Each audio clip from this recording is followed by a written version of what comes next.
Creșterea rațelor sau a bobocilor de rață nu este o activitate atât de diferită față de creșterea găinilor sau a puiilor de găină.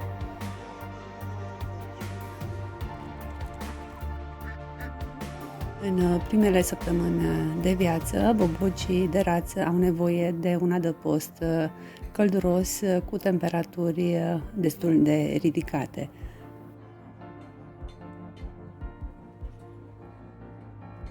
Pe măsură ce penele apar, temperatura mediului poate să scadă încetul cu încetul cu câte 2-3 grade Celsius.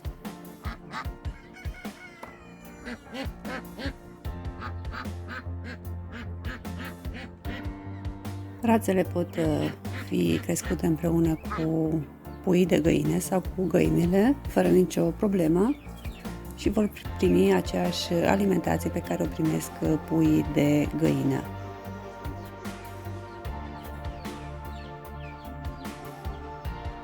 Mulți crescători de rațe le oferă rățuștelor drojdie de bere, care este benefică pentru oase și în special pentru picioare, pentru a rezista la greutatea lor.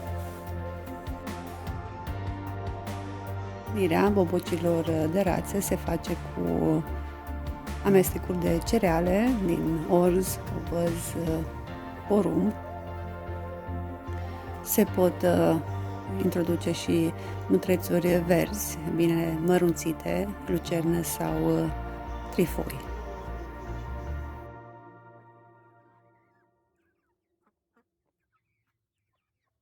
Rațele au nevoie de apă la discreție, consumă mult mai multe lichide decât puii de găină.